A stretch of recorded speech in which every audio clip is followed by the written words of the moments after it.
Richmond, Virginia, August 1855. In the suffocating heat of a Tuesday afternoon, on the auction platform at Lumpkin's Alley, something occurred that would fracture the carefully maintained order of Virginia's most powerful families. A slave was brought to the block, a young man whose appearance so thoroughly violated every assumption about human bondage that bidding didn't just exceed expectations.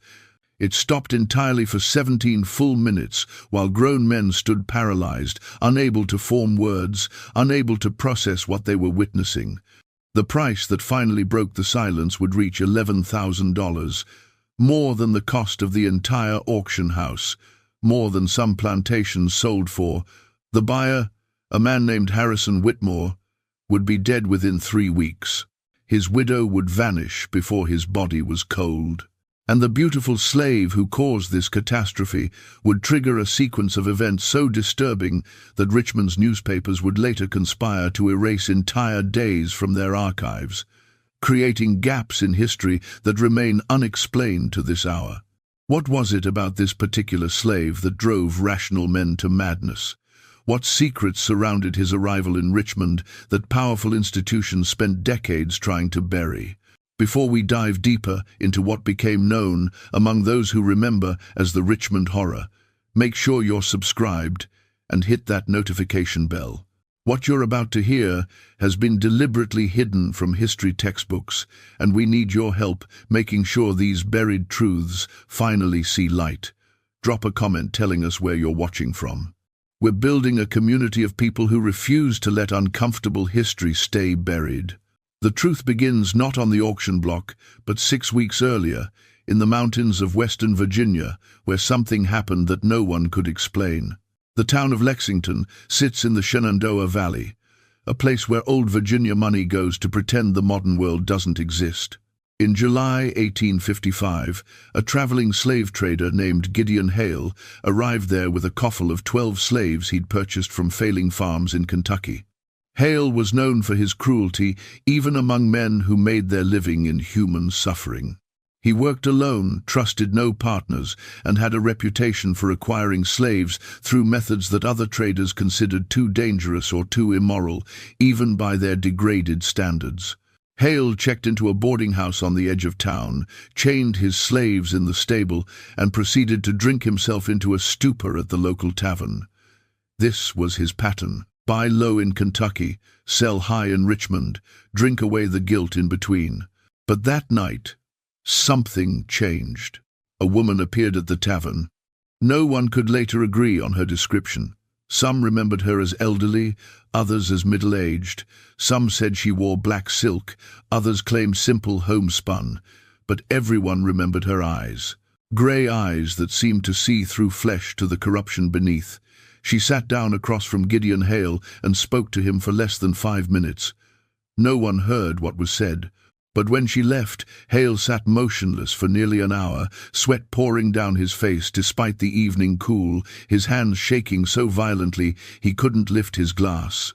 He stumbled back to his boarding house after midnight. The next morning, the stable where he'd chained his coffle stood empty. All 12 slaves had vanished. Their chains lay on the ground, still locked. No sign of forced entry. No evidence of how they'd escaped. And Gideon Hale was found in his room, conscious but unresponsive, his eyes open but seeing nothing, saliva running down his chin. The town doctor examined him and declared him the victim of some kind of apoplectic fit. His mind was gone. Whatever had happened to him had burned out his ability to speak, to reason, to function as anything more than a breathing body. He was taken to an asylum in Staunton where he would spend the remaining 4 years of his life sitting in a chair, staring at nothing, occasionally whimpering like a beaten dog. The escaped slaves were never found. The mystery of how they'd freed themselves from locked chains in a secured stable remained unsolved. And most people in Lexington were content to forget the entire disturbing incident. Most people, but not everyone.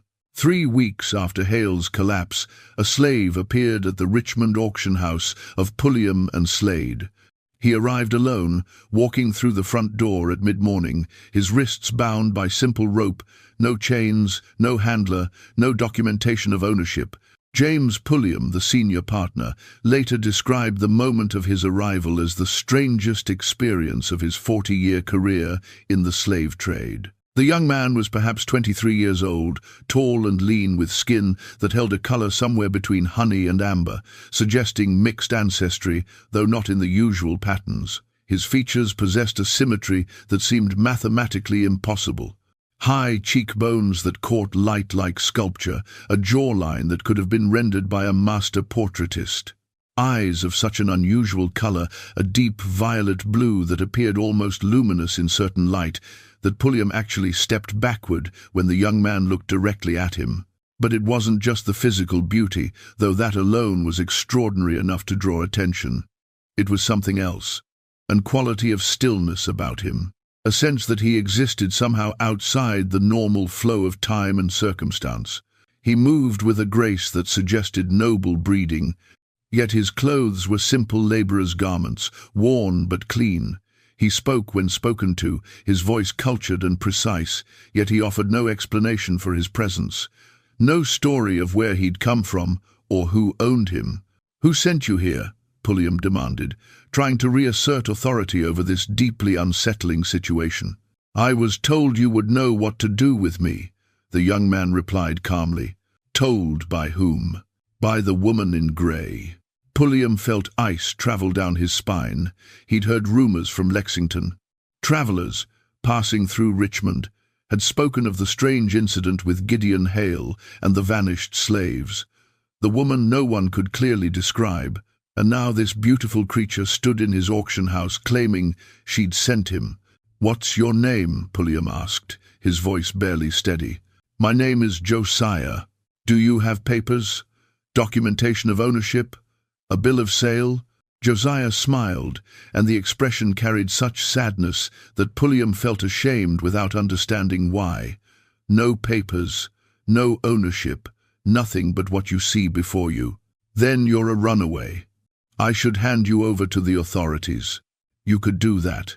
But you won't, because you've already calculated my value, Mr. Pulliam. You've already imagined the price I would bring at auction, and you've already decided that profit outweighs legality." The accuracy of this assessment struck Pulliam like a physical blow. It was exactly what he'd been thinking. A slave of such extraordinary appearance, offered without documentation or traceable ownership, represented an opportunity unlike anything he'd encountered. If he simply entered Josiah into his next auction with manufactured paperwork, who would question it? Who would look past that face and body to ask uncomfortable questions about providence and legality? "Where would you even go if I released you?" Pulliam asked, more to himself than to Josiah. "A slave without papers is as good as caught. You'd be recaptured within a day. Then it seems we both understand the situation. You profit, I receive food and shelter, and we avoid involving authorities who might ask questions neither of us want to answer." And so Pulliam made his devil's bargain.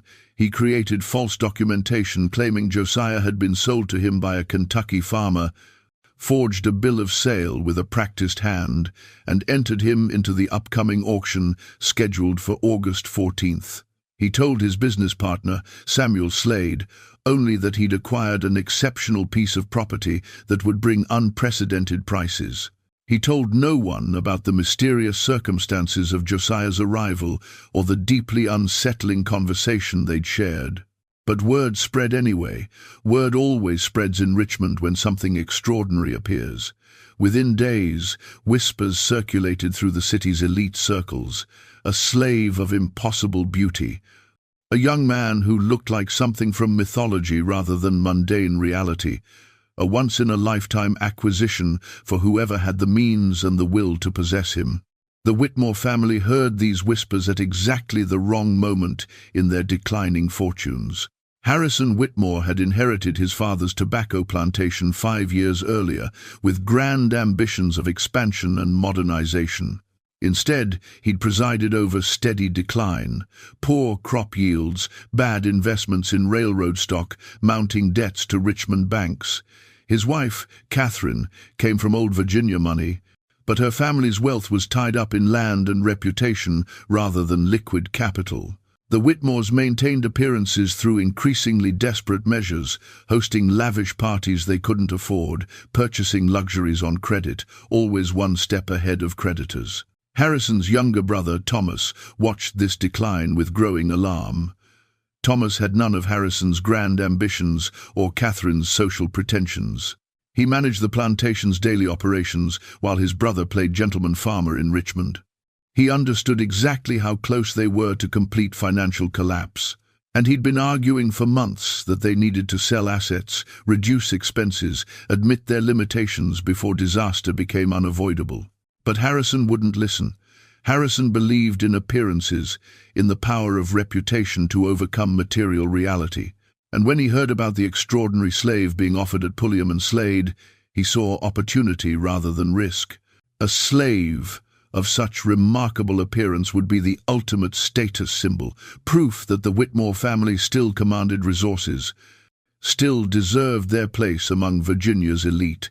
The price didn't matter. The cost would be justified by the social advantage he would gain. Thomas tried to reason with him. They didn't have $11,000 to spend on a single slave. They barely had $11,000, period. But Harrison dismissed these concerns. He would find the money. He would borrow from the banks, using the plantation as collateral. He would win the auction and restore the Whitmore name to prominence through sheer audacity. Catherine, for her part, had her own reasons for supporting the purchase. She'd heard different rumors about Josiah, whispers among the women of Richmond society about the slave's unusual qualities, how he seemed to understand things before they were spoken, how his presence in a room changed the atmosphere, made people confess truths they'd intended to keep hidden. Catherine had secrets of her own, secrets that threatened everything she'd built, and she believed, with the magical thinking of desperate people, that possessing this extraordinary slave might somehow protect her from exposure. The other major interest came from the Preston family. Senator Marcus Preston represented Virginia in Washington, a position of enormous power and influence. His son Daniel managed the family's Richmond holdings, including a townhouse on Grace Street where the senator stayed during his frequent returns from the capital.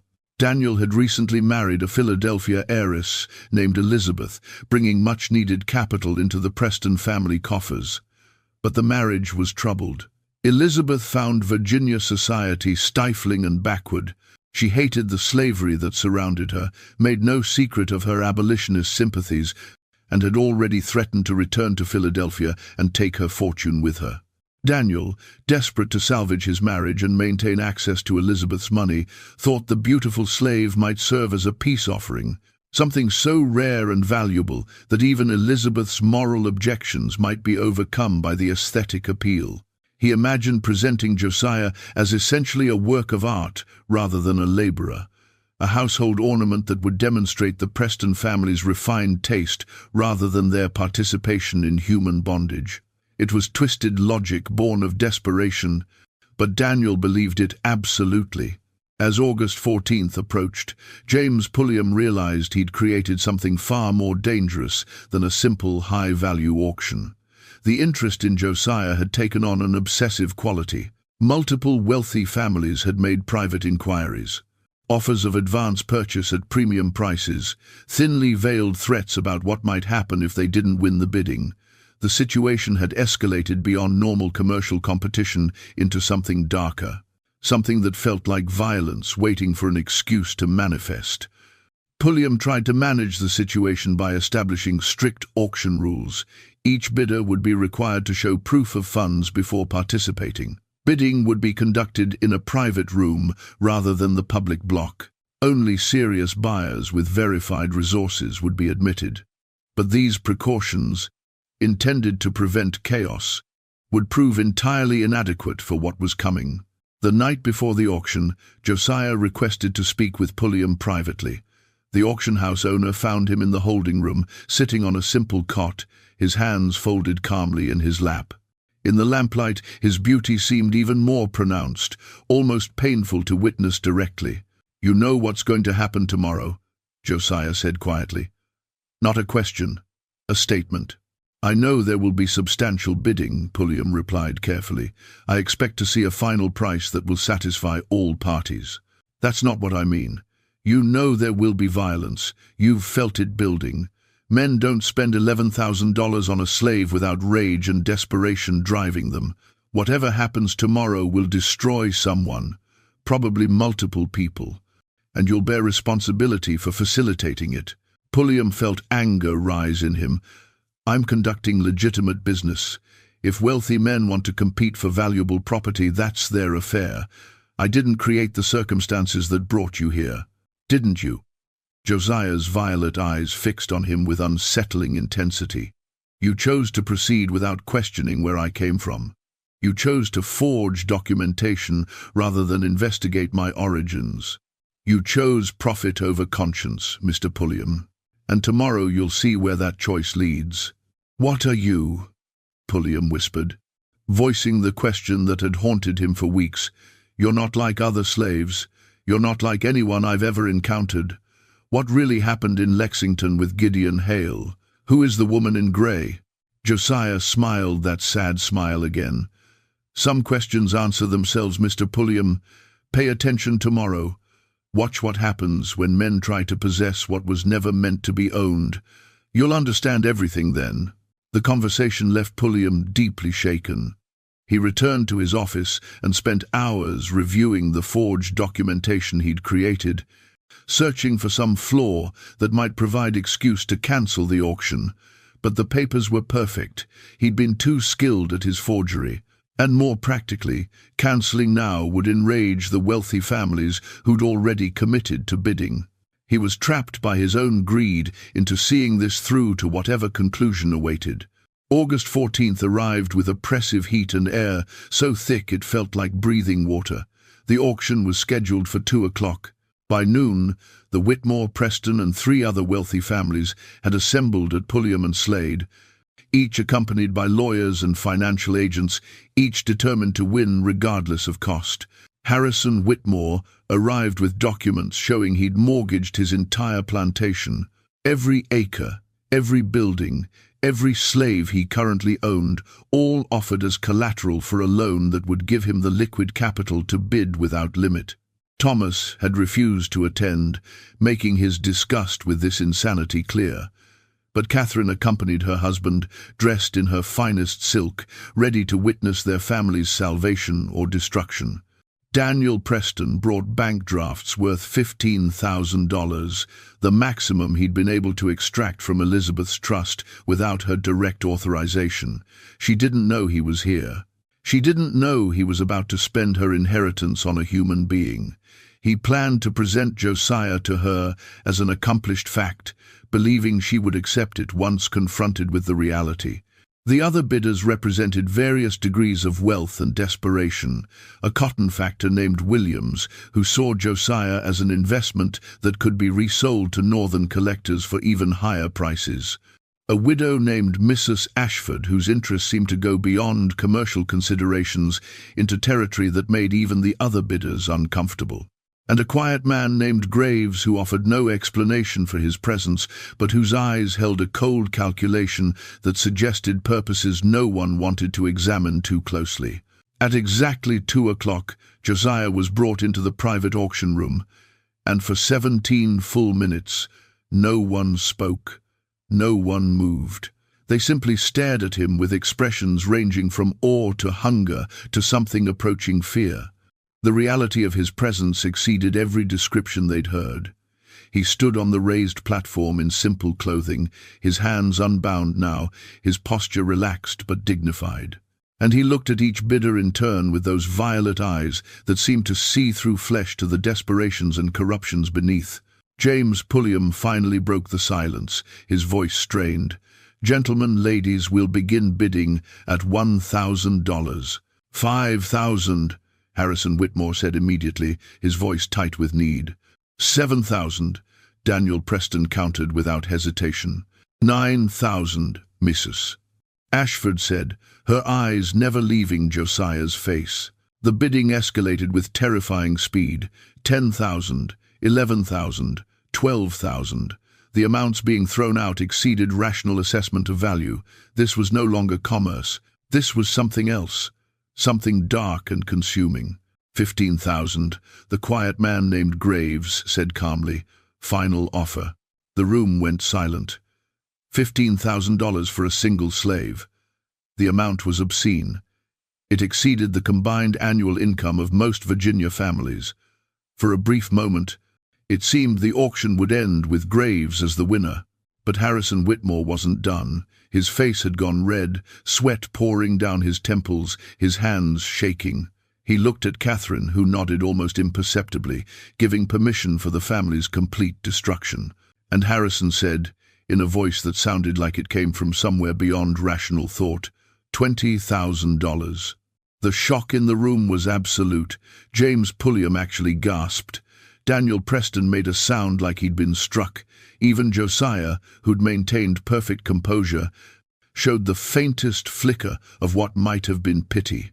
Going once, Pulliam said mechanically. Going twice. Sold, Graves said quietly from the back of the room. But not to Mr. Whitmore. Sold to death and misery and consequences none of you are prepared to face. What are you talking about? Pulliam demanded. You're not the high bidder.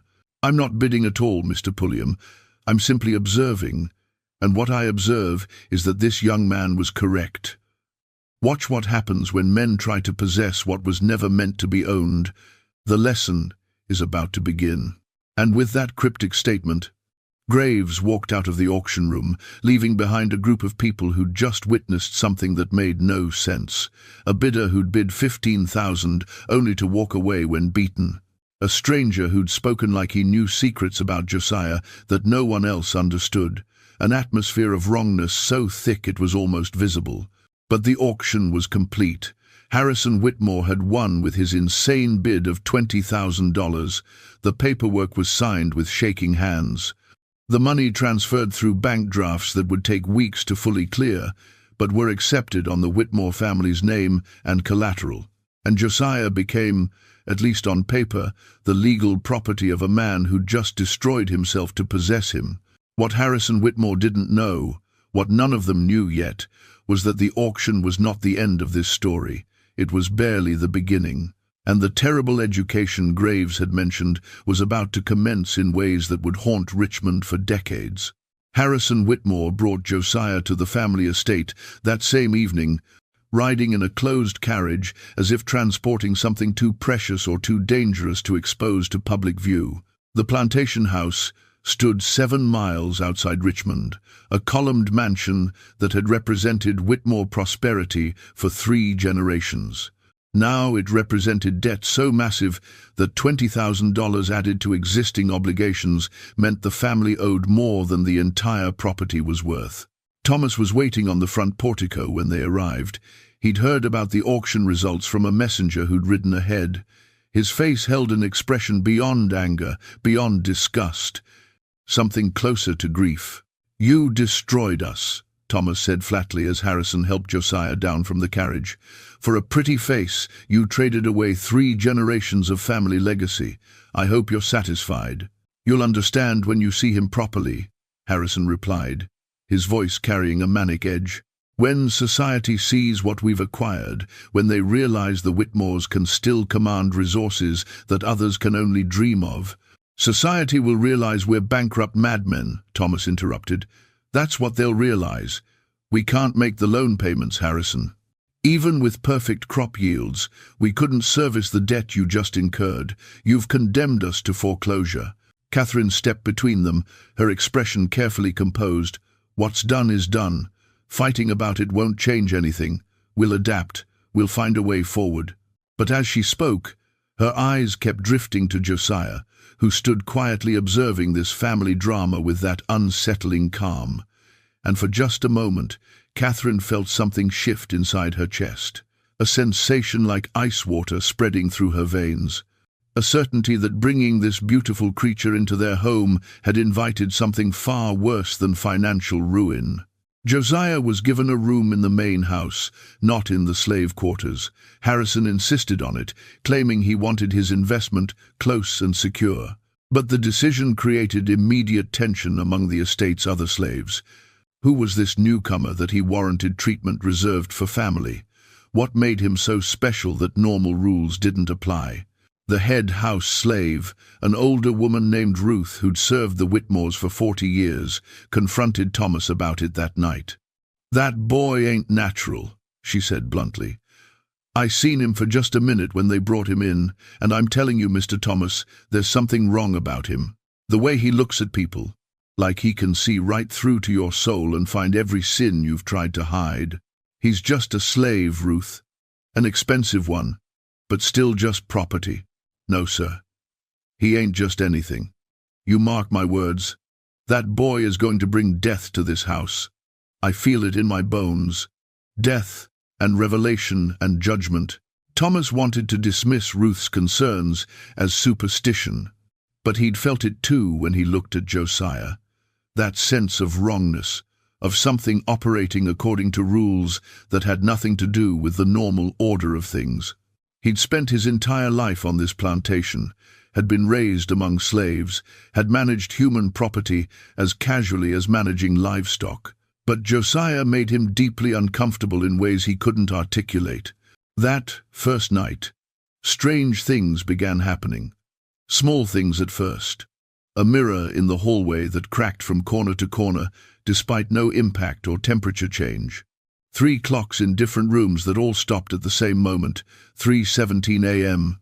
A portrait of Harrison's father that fell from its mounting and landed face down, the canvas torn as if by claws, though no animal had been near it. Harrison dismissed these incidents as coincidence. Old houses settled, objects fell, clocks stopped. Nothing about it warranted concern. But Catherine knew better. She'd grown up in a Virginia family that still remembered old stories. Tales of haints and conjuring, and things that walked wearing human shapes but carrying purposes that had nothing to do with human concerns.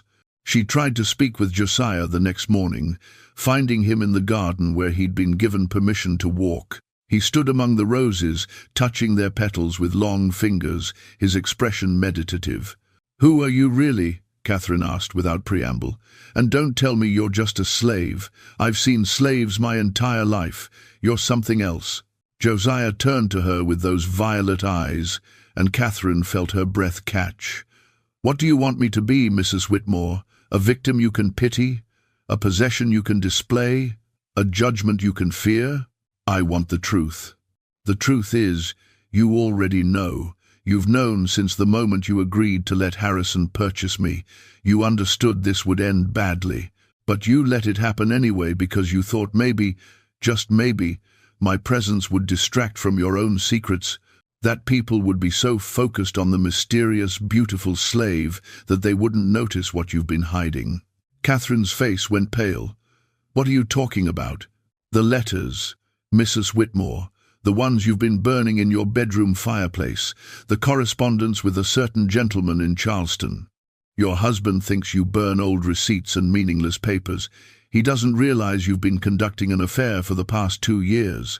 An affair that's produced consequences you're desperately trying to conceal." Catherine stepped backward as if struck. "How could you possibly?" "I know many things. That's my purpose, not to be owned, but to reveal, to bring hidden truths into light. Your husband destroyed himself financially to possess me, but what he actually purchased was exposure. For himself. For you. For everyone in this house who's been living behind carefully maintained lies. You're saying you're here to destroy us deliberately. I'm saying I'm here because your family needed destroying. You've built everything on foundations of theft and violence and lies. The enslaved people who work this plantation. Do you know how they were acquired? Your husband's father bought most of them from a trader who specialized in kidnapping free black people from northern cities. 27 of the 32 slaves on this property were born free, stolen from their families, falsely documented, sold into bondage that has no legal legitimacy. That's not possible. My father-in-law was a respectable man. Respectability and monstrosity aren't mutually exclusive, Mrs. Whitmore. Many of history's greatest evils have been committed by respectable people who convinced themselves their actions were justified. Your family's respectability is built on bones, and now those bones are going to speak. Catherine fled from the garden, her heart hammering. She found Harrison in his study, already drinking, though it was barely noon. She tried to tell him what Josiah had said, but her husband dismissed it as the slave trying to manipulate her emotions. "He's property, Catherine. Property doesn't make threats or predictions. It serves, and he'll serve us beautifully once society sees what we've acquired." But society was already seeing. Word of the $20,000 purchase had spread through Richmond like fire through dry grass, and the reaction was not admiration, but horror and mockery. Cartoons appeared in newspapers showing Harrison as a fool. Editorials questioned his sanity. Business associates who'd once courted Whitmore favor now avoided the family entirely. The acquisition that was supposed to restore their reputation was destroying it far more effectively than bankruptcy alone could have managed. 3 days after Josiah's arrival, the first death occurred. One of the field slaves, a young man named Isaac, was found in his cabin with his throat cut. The wound was clean and deep, suggesting a sharp blade and someone who knew what they were doing. But Isaac's cabin door had been locked from the inside. The windows were too small for anyone to enter, and no weapon was found anywhere near the body. The local sheriff investigated perfunctorily. The death of a slave rarely warranted serious attention. He ruled it suicide, despite the impossibility of someone cutting their own throat so deeply and then making the knife vanish. The other slaves knew better. They whispered that Isaac had been talking about Josiah, had been saying things about the beautiful newcomer that suggested he knew something dangerous. Now Isaac was dead, and the message was clear. Some secrets demanded silence. Thomas tried to convince Harrison to sell Josiah immediately, cut their losses, accept whatever price they could get, and remove this cursed presence from their home. But Harrison refused. He'd invested everything in this acquisition. Admitting it was a mistake would mean admitting he'd destroyed his family for nothing. His pride wouldn't allow that admission. Meanwhile, Daniel Preston was having his own crisis. He'd returned home after losing the auction to find his wife Elizabeth waiting with bank statements and trust documents spread across their dining table. She knew what he'd tried to do. Knew he'd attempted to spend her inheritance on a slave without her permission. Her fury was incandescent. "You disgust me," she said, her voice shaking. "I knew you participated in this evil system. I knew you owned human beings, but I thought you at least had limits. I thought there was some line you wouldn't cross. Apparently I was wrong." "It would have been a gift," Daniel stammered. "Something beautiful for our home. A gift would be freeing the slaves you already own. A gift would be using my money to help people escape bondage rather than purchasing them deeper into it. What you tried to do, this is just evil justified by aesthetic appreciation. You wanted to own a human being because he was beautiful. Do you understand how depraved that is? Everyone here owns slaves, Elizabeth. It's the foundation of our economy. Then your economy is built on hell, and I won't finance it another day. I'm leaving, Daniel. I'm returning to Philadelphia, and I'm taking every penny of my money with me. You can tell your family that their access to the Philadelphia capital is terminated permanently." She left that night, taking documents that would effectively bankrupt the Preston family's Richmond operations. Daniel, desperate and humiliated, blamed Harrison Whitmore for creating the auction that had exposed his moral bankruptcy to his wife. He blamed Josiah for being so valuable that he'd been willing to betray his own principles to acquire him, and he began planning revenge against both. But Daniel Preston wasn't the only person in Richmond planning violence. The quiet man from the auction, the one who'd called himself Graves, had not left the city. He'd taken rooms at a modest hotel and begun conducting his own investigation into Josiah's origins and purpose. What he discovered troubled him deeply. Graves was not his real name. He was actually Thomas Crawford, a former slave catcher who'd retired after witnessing something in Mississippi that had broken his faith in his profession. He'd seen a slave revolt put down with such savagery that even he, a man who'd made his living hunting human beings, couldn't stomach it. He'd walked away from the trade and spent the past 3 years trying to atone for his crimes through quiet work, helping runaways reach freedom in the north. But he'd heard about Josiah through his network of contacts, and something about the description had seemed familiar. Too familiar. He'd come to Richmond not to purchase the slave, but to confirm a suspicion that had been gnawing at him for weeks. And the moment he saw Josiah in person, his suspicion was confirmed.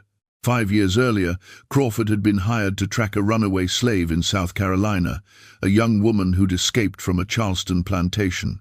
He'd found her after 3 weeks of searching, cornered her in a barn outside Columbia. But before he could restrain her, she'd turned to him with eyes that held a peculiar color, a deep violet blue that seemed to glow in the dim light, and she'd spoken to him. "You've destroyed families," she'd said calmly, "separated mothers from children, returned human beings to torture and death. You've built your life on suffering. How do you sleep at night, Mr. Crawford? How do you live with what you've done?" Her words had struck him like physical blows. He'd tried to dismiss them as the desperate plea of a caught runaway.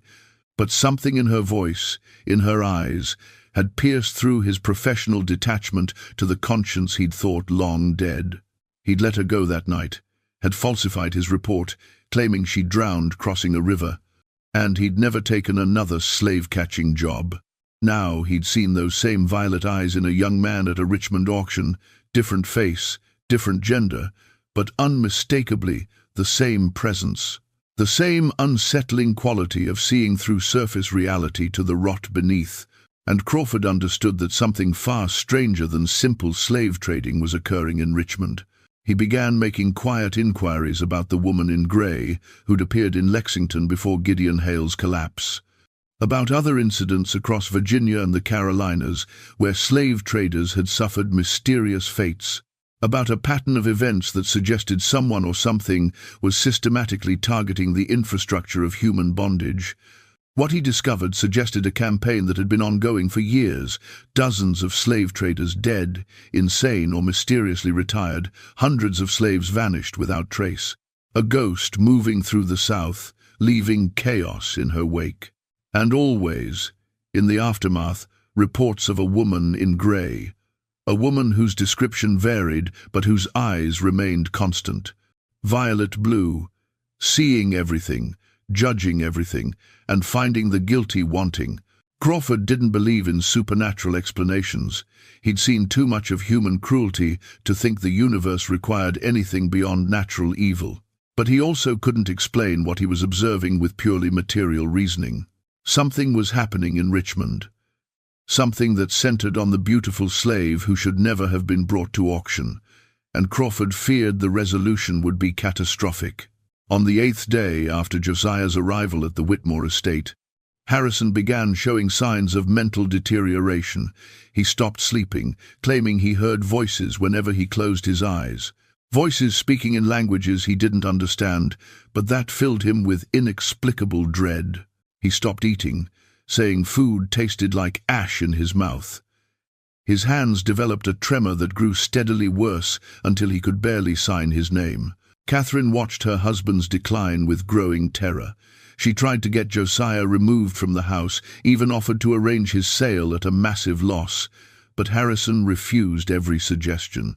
He seemed almost addicted to Josiah's presence, would spend hours sitting in whatever room the slave occupied, just staring at him, occasionally muttering incoherently about beauty and possession and the price of pride. Thomas finally went to Richmond to consult with a doctor who specialized in disorders of the mind. The physician listened to his description of Harrison's symptoms and prescribed laudanum for sleep and bloodletting to balance the humors. But privately he told Thomas something more disturbing. "Your brother's condition isn't medical, it's moral. Something is consuming him from the inside, guilt perhaps, or a reckoning with truths he's spent his life avoiding.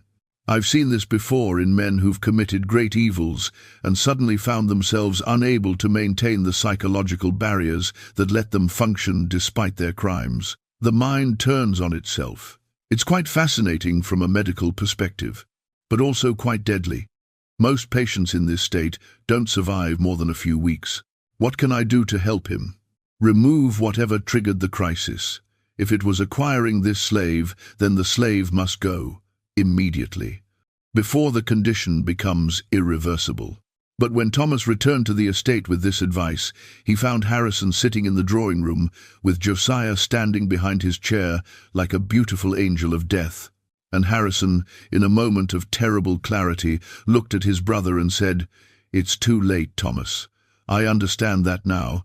I destroyed us for something I could never actually possess. You can't own a person, not really. You can own their labor. You can control their movement. But the essence of them, the thing that makes them human, that remains forever beyond ownership, and trying to possess that essence is what condemns us all." "Harrison, please," Thomas began. "I'm going to die soon," Harrison continued calmly. "I've known it since the auction. Since the moment I spoke that obscene price, $20,000 for a human being, as if any amount of money could justify reducing someone to property. I've been living in sin my entire life, Thomas. We all have. And now the bill has come due. That night, at exactly 3:17 a.m., every slave on the Whitmore plantation woke simultaneously from identical nightmares. They dreamed of chains breaking, of auction blocks crumbling to dust, of a woman in grey walking through Virginia leaving freedom in her wake. And they'd heard a voice, impossible to ignore, telling them that liberation was coming, that the system that had ground them down for generations was about to fracture, that they needed only to survive a little longer, and they would see slavery itself begin to die. Ruth, the old house slave, went to Thomas's room and woke him. "Something's happening," she said urgently. "All of us felt it. That boy you brought here, he's not alone. There's something with him. Something that's been growing stronger every day he's been in this house. And tonight it's going to act. You need to get your family out. Now, before it's too late." Thomas wanted to dismiss her warning as superstition, but he'd felt it too. A building pressure in the air, a sense of something massive about to break through the thin surface of normal reality. He went to his brother's room and found it empty. Found Catherine's room empty as well. And when he went looking for them, he discovered all three, Harrison, Catherine, and Josiah, standing in the garden in the pre-dawn darkness. Harrison was on his knees, weeping. Catherine stood rigid, her face streaked with tears. And Josiah stood between them like a priest conducting some terrible ceremony. "He's showing us," Catherine said in a hollow voice when Thomas approached, "everything we've done, every cruelty, every betrayal, every lie. It's all there. We can see it all. And we can't deny it anymore. We can't pretend. We can't hide. The truth is destroying us, and we deserve it. We deserve every moment of this agony." Thomas grabbed Josiah by the arm, intending to drag him away from his family. But the moment his hand made contact, he felt electricity surge through his body. Not physical electricity, something else, and suddenly he was seeing things, memories that weren't his own, the kidnapped slaves his father had purchased, their terror, their grief, their despair, the families torn apart, the lives destroyed, the endless accumulation of suffering that had built the Whitmore fortune. All of it flooding into his consciousness at once, impossible to deny, impossible to dismiss. He released Josiah's arm and staggered backward, gasping, "What are you?" Josiah smiled, that sad smile. "I'm what happens when oppression becomes so vast that reality itself must bend to accommodate justice. I'm the reckoning you've avoided for generations. I'm every suppressed truth demanding to be heard. And I'm just the beginning." The sun rose on a plantation transformed. The slaves had gathered near the main house, not threatening, not aggressive, but present in a way they'd never been before. Present as witnesses to whatever was about to occur. As participants in a shift that none of them fully understood, but all of them felt in their bones. Something fundamental was changing. Something that would ripple far beyond this single estate. And in Richmond, in auction houses and law offices and bank boardrooms, men were beginning to understand that the acquisition of one impossibly beautiful slave had triggered consequences that would consume them all. The news from the Whitmore estate reached Richmond by mid-morning. A rider arrived at James Pulliam's office with a message that made the slave trader's blood run cold. Harrison Whitmore was dead. Found in his study at dawn with no marks of violence, no sign of struggle, he'd simply stopped living. His face held an expression that the messenger described as peaceful acceptance mixed with absolute horror, like a man who'd seen the truth of his entire existence and couldn't survive the knowledge. Catherine Whitmore had been taken to her sister's home in Richmond, barely coherent, muttering about revelations and judgment. Thomas had assumed temporary control of the estate, but had sent word that he would be selling everything immediately. The plantation, the slaves, every asset the family owned. He wanted nothing more to do with any of it. And Josiah had vanished. Sometime between dawn and when the doctor arrived to examine Harrison's body, he'd simply disappeared from the estate. No one saw him leave. The slaves claimed ignorance with expressions that suggested they knew far more than they were saying. But Thomas hadn't pursued the matter. He'd seemed relieved that the beautiful slave was gone. Pulliam read the message 3 times, his hands shaking. Harrison Whitmore had paid $20,000 for a slave who'd destroyed him in 8 days, and now that slave was loose somewhere in Richmond, carrying whatever terrible purpose had killed Gideon Hale and driven Harrison to his death. He needed to warn the other bidders, needed to tell them that Josiah wasn't just valuable property but something far more dangerous. But even as he considered this, Pulliam knew it was too late.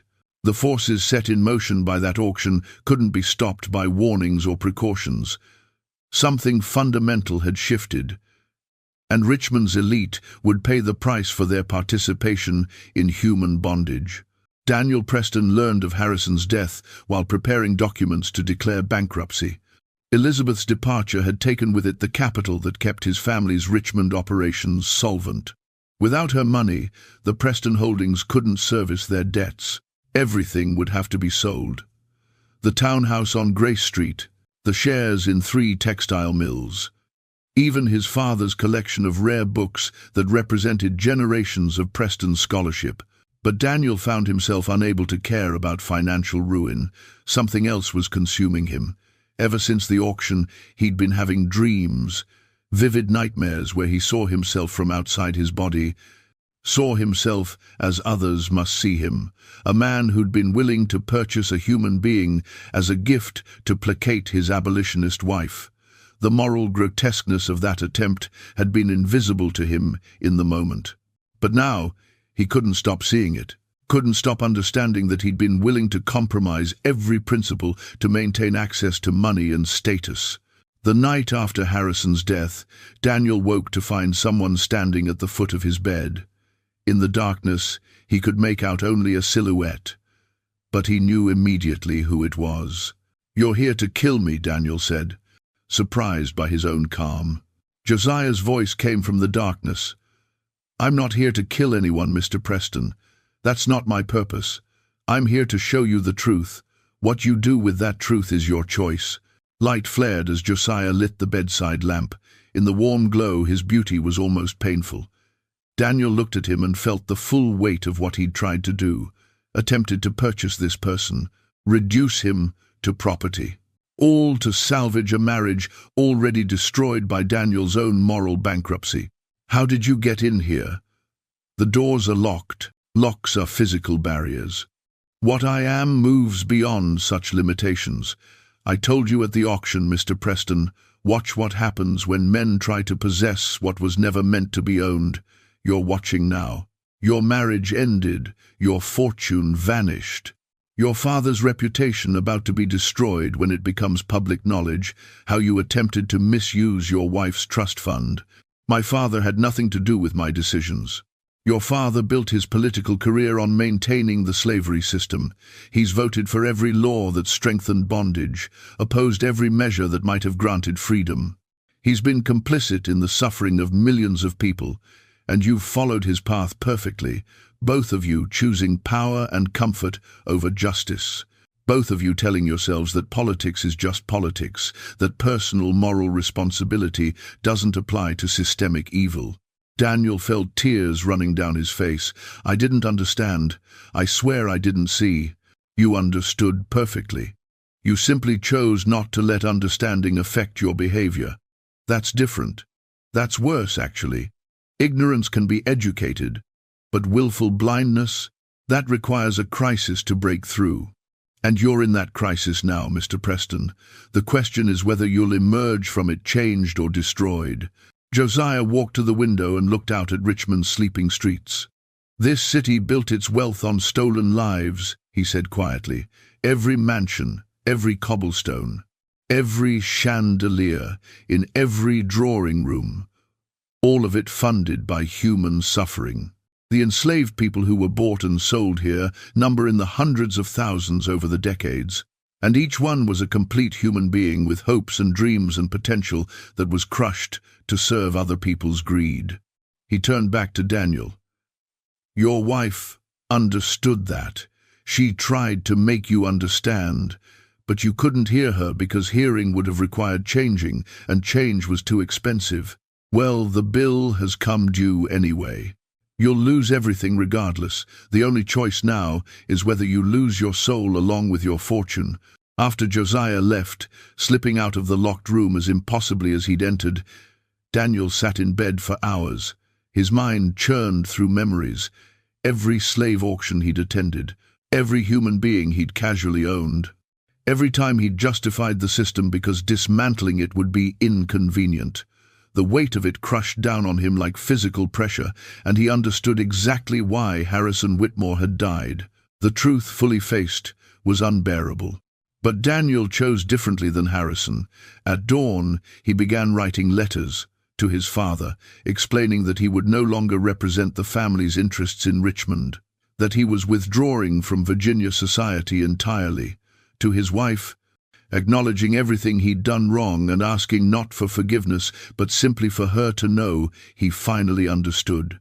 And to the newspapers, a detailed confession of his attempted misuse of Elizabeth's trust fund and his participation in the slavery system that he now recognized as evil beyond rationalization. The letters were published 2 days later, creating a scandal that consumed Richmond society. A Preston publicly denouncing slavery was unthinkable.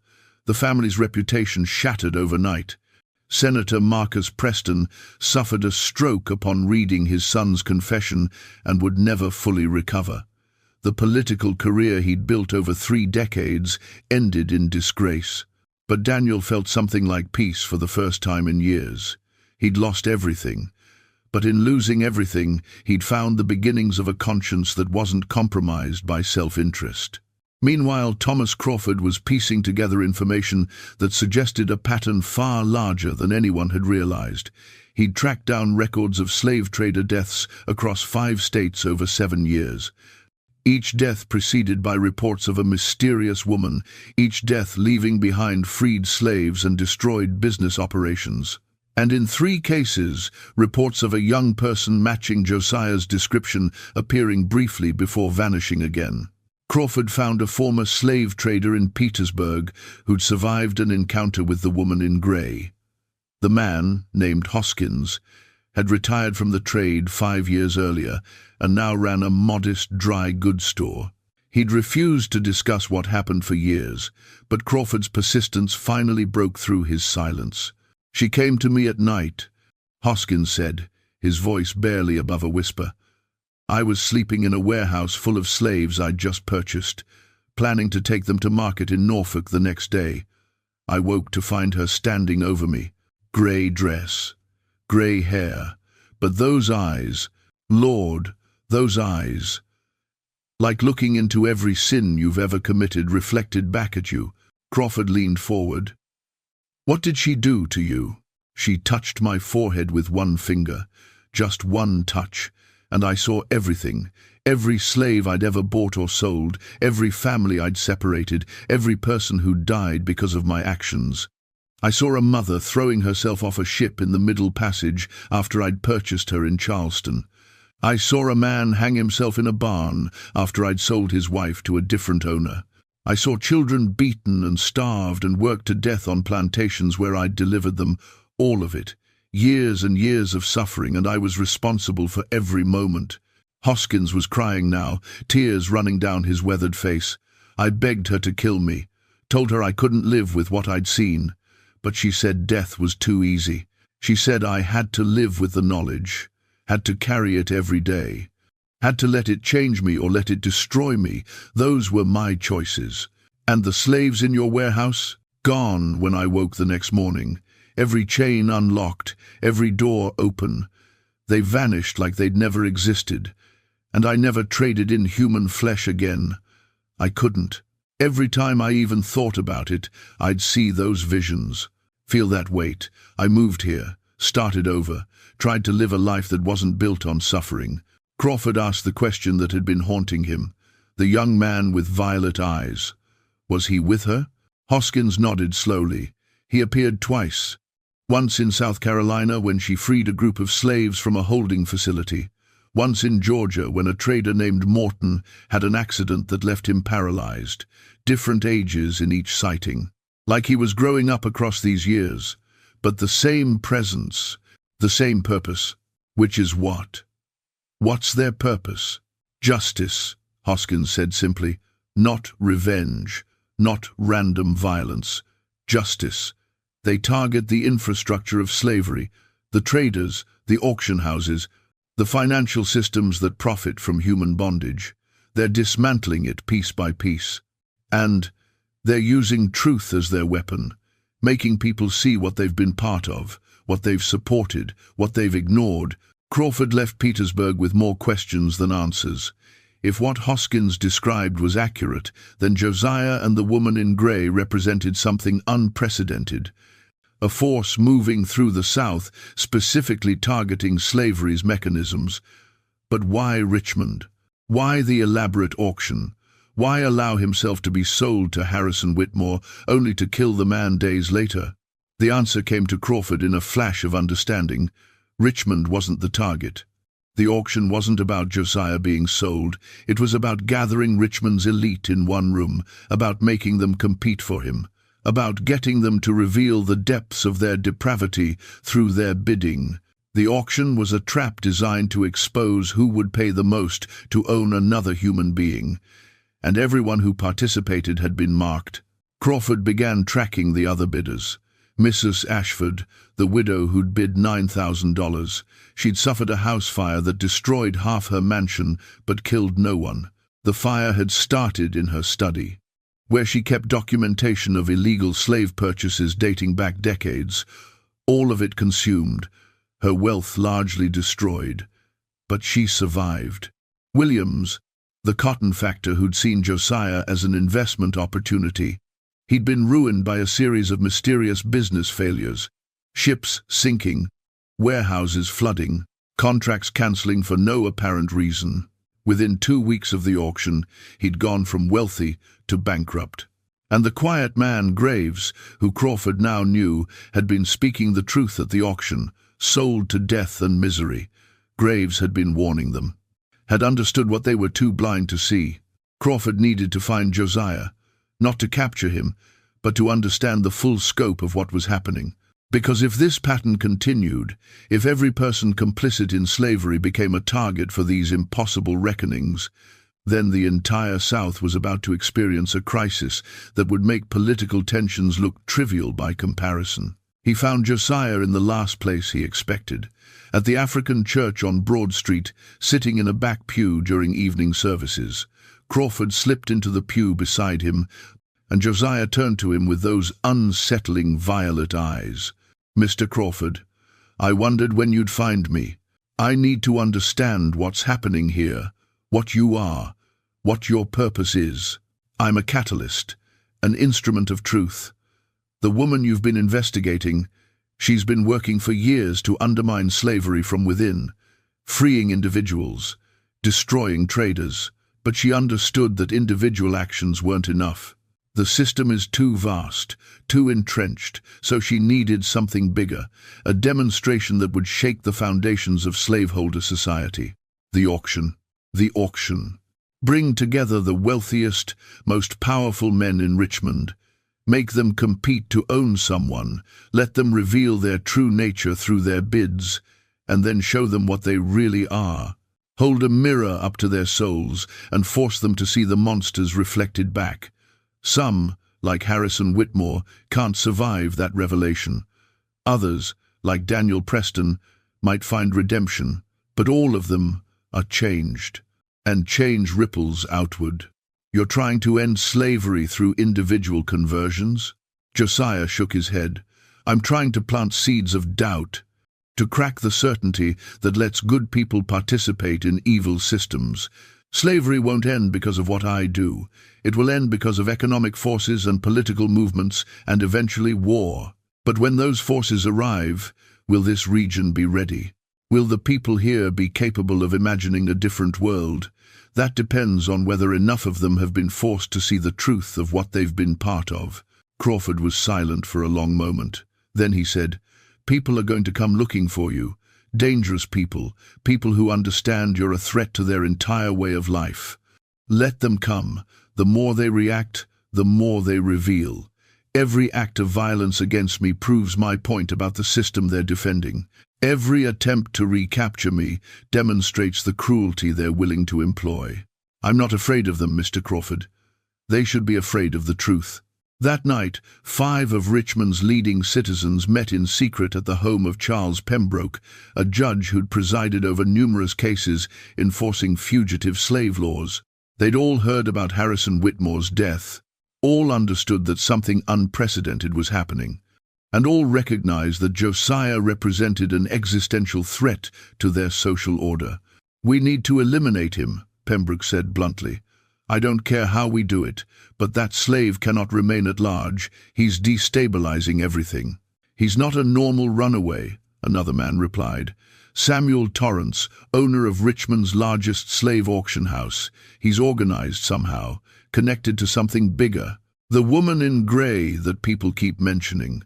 There's a network here, an abolitionist conspiracy operating right under our noses. Then we root it out. We use every resource at our disposal. We make it clear that anyone harboring this fugitive will face consequences. We hire the best slave catchers money can buy, and we make an example that will discourage any other slaves from thinking they can defy the system." They drafted a formal notice, $5,000 reward for Josiah's capture, permission granted for extreme measures in his recovery, public warning that anyone assisting him would be prosecuted to the fullest extent of the law. The notice would be printed in every Richmond newspaper and distributed throughout Virginia. But as they signed the document, none of them noticed the small crack that had appeared in Pembroke's study window. None of them saw the figure in grey standing in the garden outside, watching them plan violence against her son. None of them understood that their conspiracy had been observed from the beginning, and that their plans were already accounted for in a design far more sophisticated than they could imagine. The woman in grey smiled in the darkness. Let them hunt. Let them offer rewards. Let them prove, through their desperation, exactly what they were willing to do to maintain power over other human beings. Every action they took would serve her purpose. Every act of violence would demonstrate the brutality of the system they defended. The trap had been set months ago, the auction had been the bait, and now Richmond's elite were walking exactly where she needed them to go, toward revelation, toward judgment, toward a reckoning they couldn't avoid. The education Graves had mentioned at the auction was entering its final phase, and the lesson would be written in the destruction of everyone who'd thought they could possess Josiah without consequence. The beautiful slave they'd competed to own was actually the instrument of their destruction, and by the time they understood that truth, it would be far too late to save themselves. The manhunt for Josiah began at dawn on August 27th, 11 days after the auction that had set Richmond on fire. Professional slave catchers arrived from as far as Georgia and Tennessee, drawn by the unprecedented $5,000 reward. They brought dogs trained to track runaways, brought chains and restraints designed for the most resistant captives, brought a willingness to employ violence that exceeded even the normal brutality of their profession. But they found nothing. Josiah had vanished into Richmond's hidden geography, the spaces between official recognition and actual reality. The network of free black people, sympathetic whites, and enslaved people who maintained secret channels of communication and protection. He moved through the city like smoke, visible for moments before dispersing, always one step ahead of his pursuers. The slave catchers grew increasingly frustrated and increasingly violent. They raided homes in the black sections of Richmond, destroying property and terrorizing families on the flimsiest suspicions. They dragged free black people off the streets, demanding to see their papers, beating those whose documentation wasn't immediately available. The violence they employed in searching for Josiah revealed the cruelty that had always been present in the system, but usually remained hidden behind legal formalities. And that revelation was exactly the point. Thomas Crawford understood this as he watched the manhunt devolve into naked terrorism. Josiah wasn't hiding because he feared capture. He was hiding to draw out the violence, to make the slave catchers and their sponsors reveal their true nature to anyone paying attention. Every brutal raid, every innocent person beaten, every family terrorized. All of it proved what abolitionists had been saying for decades, that slavery wasn't a benign institution of economic necessity, but a system of violence that required constant terror to maintain itself. The woman in grey watched this unfold from her various vantage points throughout Richmond. She'd established herself weeks ago under a false identity as Mrs. Eleanor Graves, a widow from Baltimore seeking property investments. She attended social functions, observed the elite families, listened to their conversations. And she documented everything with a precision that would have impressed the most dedicated historian. In her rented rooms, she maintained extensive files on Richmond's leading citizens, their business dealings, their personal scandals, their involvement in the slavery system. She'd been compiling this information for months, preparing for the moment when it would be deployed with maximum effect. The auction had been phase 1, gathering the targets and making them reveal their willingness to pay obscene amounts for human property. The manhunt was phase 2, making them reveal the violence they would employ to recapture that property. Phase 3 was about to begin, and it would shatter Richmond's social order completely. Catherine Whitmore had been staying with her sister since Harrison's death, barely speaking, barely eating, her mind circling endlessly around the revelations Josiah had forced upon her. The affair she'd been conducting, the pregnancy she'd been hiding, the knowledge that the child she was carrying wasn't her husband's. The secrets that had seemed so important before now felt trivial compared to the larger truth Josiah had shown her. The entire edifice of her life had been built on lies. Her marriage, her social position, her family's wealth, all of it constructed from the suffering of enslaved people her family had purchased, exploited, and discarded without thought. She began writing, not a diary or letters, but a confession. Everything she knew about her family's involvement in slavery, the kidnapped free black people her father-in-law had purchased, the falsified documentation, the bribes paid to judges and officials, the systematic cruelty employed to maintain control over human property. She wrote it all down with the clarity of someone who'd been forced to see truth and could no longer unsee it. When her sister discovered what Catherine was writing, she was horrified. "You can't publish this. You'll destroy what's left of our family's reputation." "Our reputation deserves to be destroyed," Catherine replied calmly. "Everything we are is built on bones. I won't protect that anymore. I won't pretend anymore. If my confession ruins us, then we should be ruined." She sent the document to 3 Richmond newspapers, to abolitionist publications in the North, and to federal authorities in Washington. The confession would reach its various destinations over the following weeks. And when it did, the Whitmore family's crimes would become public knowledge. Other families would face scrutiny. Questions would be asked about how many other respectable households had built their fortunes on illegal trafficking of free black people. The same pattern was repeating across Richmond. Daniel Preston's confession had inspired others. Men and women who'd participated in the slavery system and who'd been living with suppressed guilt found themselves unable to maintain the psychological barriers that had allowed them to function. They began speaking out, writing confessions, abandoning the system they'd once supported. Not everyone, of course. Many of Richmond's elite doubled down on their support for slavery, became more vocal in their defense of it, more aggressive in their attacks on abolitionists. But the cracks in their certainty were showing. The confidence that had once characterized slaveholder society was fracturing. Judge Pembroke led the resistance against what he called the moral hysteria spreading through Richmond. He gave speeches defending slavery as divinely ordained and economically necessary.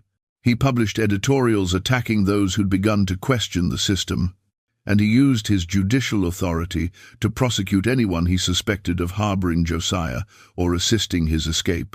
But Pembroke's aggression only made him a more visible target.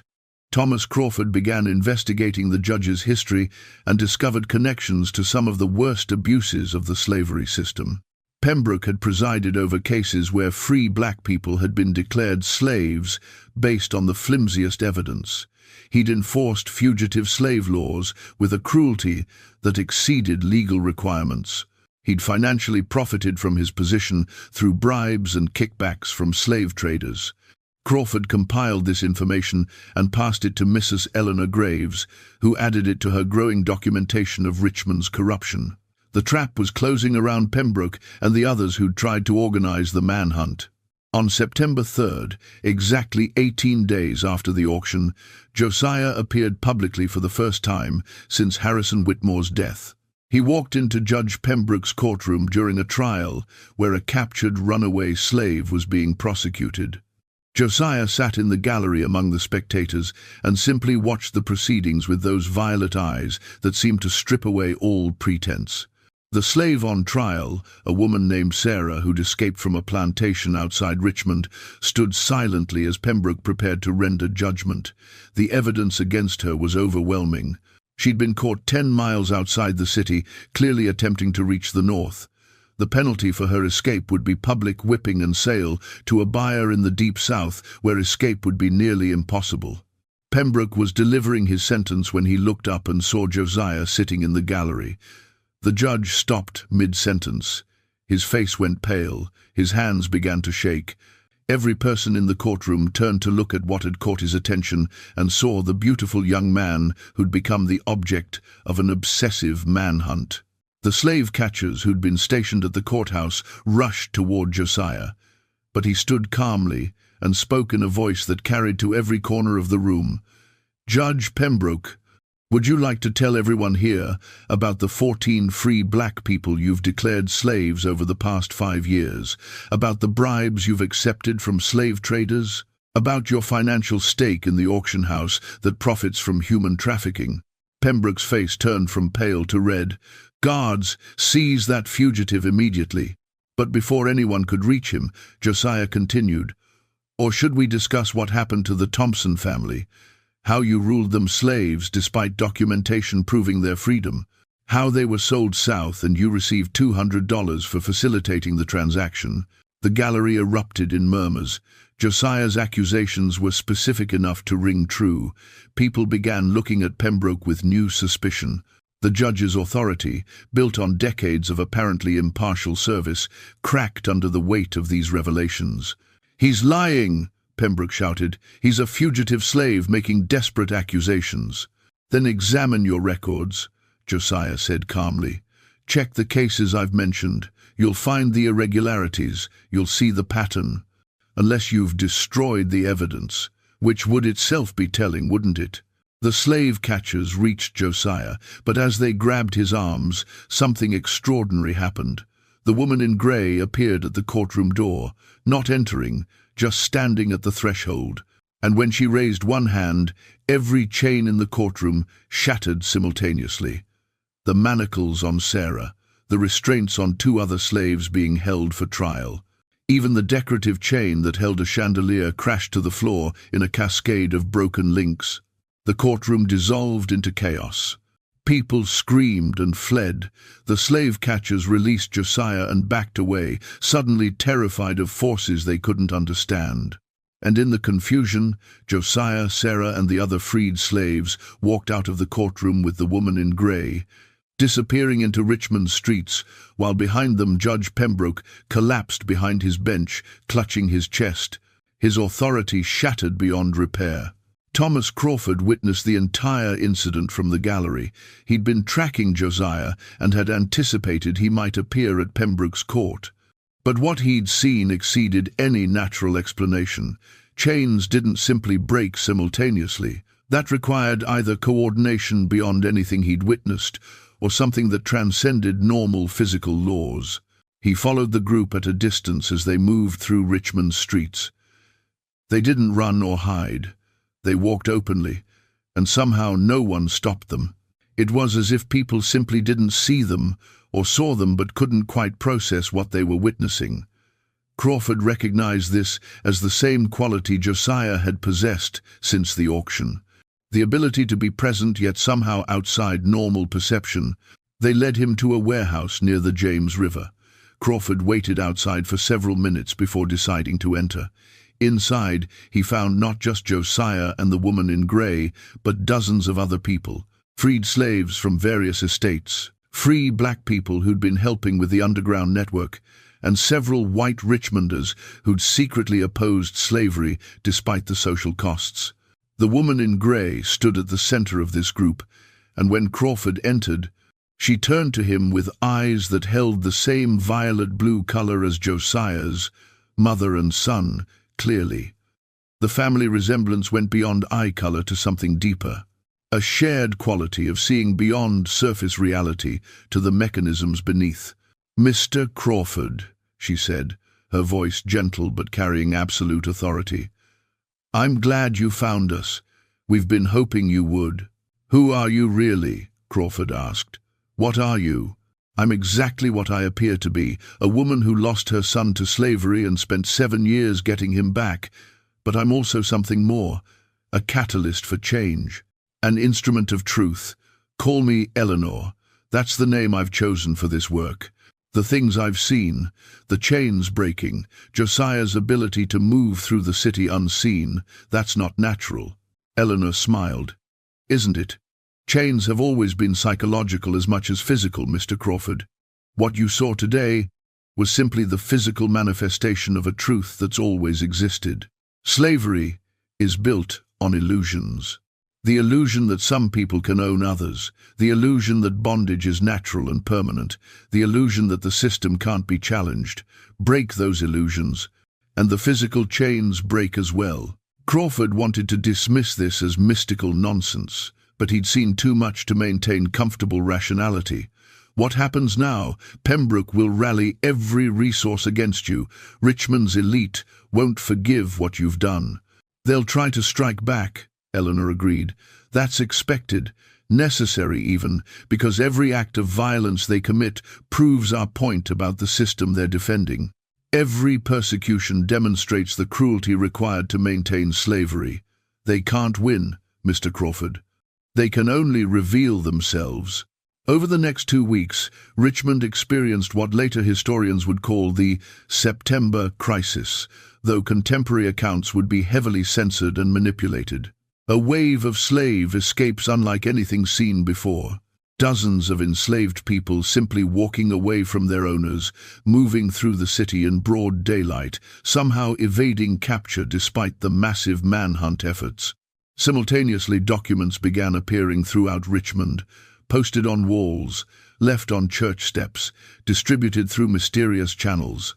These documents detailed the criminal activities of prominent citizens, the illegal slave trafficking, the bribery and corruption, the sexual exploitation of enslaved women, the systematic violence, all of it documented with names, dates, and specific incidents that couldn't be easily dismissed. Eleanor's files, built over months of careful investigation, were being deployed strategically, each revelation carefully timed to maximize impact. Each exposure designed to crack the unified front of Richmond's slaveholding class. Some of the exposed men fled the city. Others doubled down on their defenses but found themselves increasingly isolated as former allies distanced themselves from the scandals. The economic impact was catastrophic. Slave prices plummeted as buyers became afraid of purchasing property that might simply walk away. Auction houses lost business. Traders found themselves unable to operate. The entire infrastructure of Virginia's slave economy trembled as confidence in the system's stability evaporated. And through it all, Josiah moved through Richmond like a ghost, appearing at crucial moments to deliver specific revelations to specific people. He visited the homes of slaveholders and showed them truths about themselves they'd spent lifetimes avoiding. Some, like Harrison Whitmore, couldn't survive these revelations. Others found themselves transformed, abandoning the system they'd once supported.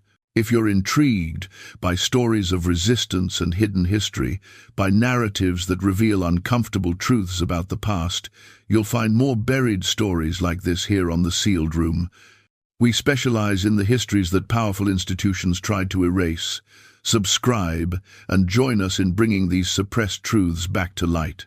On September 17th, exactly 1 month after the auction, Eleanor orchestrated her final demonstration. She arranged for every piece of documentation she'd compiled to be delivered simultaneously to newspapers across Virginia and the North, to federal authorities, and to abolitionist organizations. Hundreds of pages detailing Richmond's involvement in illegal slave trading, corruption, and systematic violence. The revelations sent shockwaves through Virginia and beyond. Federal investigations were launched. Lawsuits were filed. Several prominent Richmond citizens fled to avoid prosecution. The social order that had seemed so permanent and unshakable was revealed as fragile construction built on crimes that could no longer be hidden. Judge Pembroke was among those who fled, disappearing into the Deep South where his crimes would be less scrutinized. His judicial career was destroyed, his reputation obliterated. The other men who'd organized the manhunt for Josiah faced similar fates: bankruptcy, exposure, social exile. The slave catchers who'd terrorized Richmond's black community found themselves targets of investigation for their brutal methods. Several were prosecuted. Others left Virginia entirely, their profession suddenly far more dangerous than it had been before. Thomas Crawford found Eleanor one final time before she and Josiah departed Richmond for good. They met in the warehouse where he'd first found her network, now mostly empty as the people she'd helped escape moved on to their next destinations. "You've destroyed Richmond's slave trade," Crawford said, "at least temporarily. But the system is too big. It will rebuild." "Of course it will," Eleanor agreed. "This was never about ending slavery through our actions alone. It was about planting seeds, creating doubt, demonstrating that the system isn't as invulnerable as its defenders claim. When the real crisis comes, and it will come soon, the political crisis that will tear this nation apart, will Virginia be ready? Will the South be capable of imagining a different future? That depends on how many people have been forced to see the truth. Was it worth it? The risk, the violence. The people who died." Eleanor's expression hardened. "Harrison Whitmore died confronting the truth of what he'd done. That's more mercy than he gave the people he enslaved. The others who've been exposed, who've lost their fortunes and reputations, they're experiencing a fraction of the suffering they inflicted on others. So yes, Mr. Crawford, it was worth it. Every moment of it." Josiah approached them, and Crawford saw in his face not the mysterious beauty that had captivated Richmond's elite, but something simpler and more human. A young man who'd survived something terrible and come out the other side still fighting. "What will you do now?" Crawford asked him. "Continue the work. There are other cities, other networks, other institutions that profit from bondage. My mother and we've learned how to crack them, how to use their own greed and pride against them. We'll keep moving, keep revealing, keep breaking the chains, both physical and psychological." "And you," Eleanor asked Crawford, "what will you do with what you've learned?" Crawford thought about his past as a slave catcher, about the lives he'd destroyed in pursuit of profit, about the woman with violet eyes in South Carolina who'd changed his path 5 years ago. "I'll help. Whatever this network needs, whatever resources I can provide. I owe a debt I can never fully repay." Eleanor nodded acceptance. "Then the work continues. For all of us." They departed Richmond separately over the following days, Eleanor and Josiah heading north, then west, their trail deliberately obscured. The freed slaves they'd helped scattering to various destinations, the white allies returning to their normal lives, carrying with them knowledge that would inform their future actions. Thomas Crawford stayed in Richmond, documenting everything that had happened. He compiled his observations into a manuscript he titled The Richmond Horror: How Beauty Became Justice. The manuscript would never be published during his lifetime. Too controversial, too dangerous. It would remain hidden in Crawford's effects until after his death in 1873, when his daughter would discover it and recognize its historical importance. By that time, the Civil War had come and gone. Slavery had been abolished through constitutional amendment. The system that had seemed so permanent in 1855 had been destroyed by forces far larger than Eleanor and Josiah's operations. But Crawford's manuscript argued that their work had been essential preparation, that the cracks they'd created in slaveholder certainty had made the eventual collapse possible. That truth had been a weapon as powerful as any army. The manuscript also addressed questions that haunted everyone who'd witnessed the events. What exactly were Eleanor and Josiah? Were they simply determined activists using psychological manipulation and clever timing? Or had they been something more? Something that transcended normal human categories? Crawford's conclusion was characteristically pragmatic. It doesn't matter what they were. What matters is what they did. They forced people to see truth. They demonstrated that slavery's apparent permanence was illusion. They proved that resistance was possible, even when resistance seemed futile. Whether they accomplished this through natural means or supernatural intervention is ultimately irrelevant. The effect was the same. Change became possible because someone refused to accept the existing order as inevitable. The beautiful slave who sold for $20,000 in Richmond in August 1855 vanished from official historical records after September. No documentation exists of Josiah's later life. No records track Eleanor's movements after she left Virginia. Some historians have suggested they were myths, legends created to give hope to enslaved people during desperate times. But Thomas Crawford's manuscript insists they were real. And more importantly, it argues they weren't unique. That throughout the South, individuals and networks were working to undermine slavery from within. That the system's collapse wasn't simply the result of northern armies and political movements, but also of internal rot exposed by people willing to risk everything to reveal truth. The auction in Richmond became legend in different ways for different audiences. Among Virginia's white elite, it was remembered as a cautionary tale about obsession and excess, about the dangers of paying too much for anything, even human property. The story was sanitized, made safe, turned into a narrative about financial imprudence rather than moral reckoning. But among the black community, the story survived in different form, as a tale of resistance and justice, of a beautiful young man who walked into the heart of slavery's infrastructure and destroyed it from within, of chains that broke not just physically but spiritually, of truth that proved more powerful than any violence slavery could employ. Both versions contain elements of truth. Both miss parts of the larger reality. What really happened in Richmond in August and September 1855 was something that couldn't be neatly categorized or easily explained. It was a moment when the assumed order cracked, when people who'd thought themselves secure discovered their security was illusion, when a system that claimed moral legitimacy revealed its foundation in violence and corruption. The incredible mystery of the most beautiful male slave ever auctioned in Richmond isn't ultimately about beauty or monetary value or the specific mechanics of one auction. It's about something more fundamental.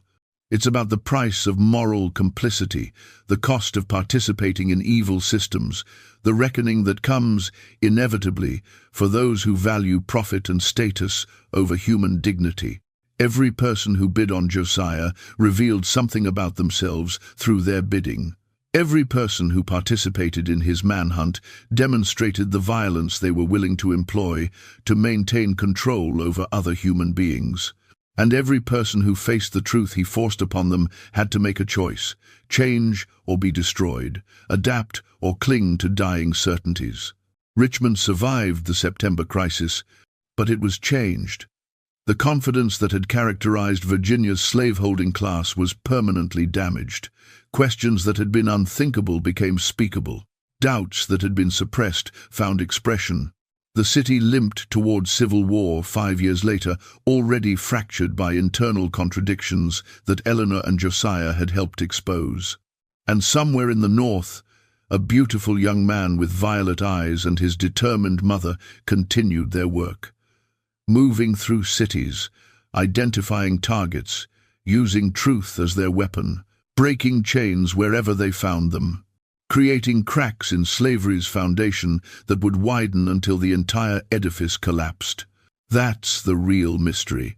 Not how one slave sold for an impossible price, but how resistance persisted even in the darkest times. How hope survived when hope seemed irrational. How people trapped in an evil system found ways to fight back, even when fighting seemed futile. The story of Josiah and Eleanor reminds us that history isn't just something that happens to people. It's something people make through their choices.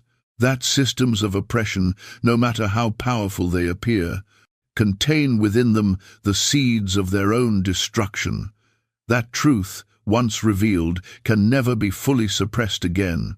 Richmond tried to forget what happened in 1855, tried to erase the records, tried to pretend the September crisis had never occurred. But history remembers. The suppressed documents survive in archives. The stories persist in family histories. The truth endures despite all efforts to bury it. What do you think drove men to bid such impossible sums for another human being? What does it reveal about the psychology of slavery that beauty could command higher prices than strength or skill? How does the story of Josiah's resistance change your understanding of the antebellum South? Leave your thoughts in the comments. We read every one, and these conversations help us understand which buried histories matter most to our community. If this story affected you, if it made you think differently about history and resistance and the power of truth, then share it with someone who needs to hear it. These stories are too important to remain sealed away. Subscribe to make sure you never miss our deep investigations into the histories that powerful institutions tried to erase. Hit that notification bell because we're just getting started uncovering the uncomfortable truths that explain how we got here. And remember, history isn't just about understanding the past. It's about recognizing patterns that continue into the present. The same dynamics that allowed slavery to flourish, the willingness to value profit over human dignity, the ability to participate in systemic evil while maintaining personal innocence, those dynamics still exist, still shape our world, still demand reckoning. The beautiful slave who destroyed Richmond's elite in 1855 teaches us that resistance is always possible, that truth is always powerful, that systems of oppression, no matter how entrenched, can be challenged by people willing to risk everything for justice. That's a lesson every generation needs to learn, and it's why we keep digging into these buried histories, keep revealing these suppressed truths, keep breaking the sealed rooms where uncomfortable stories have been locked away. Until next time, keep questioning, keep searching, keep refusing to let the past stay buried.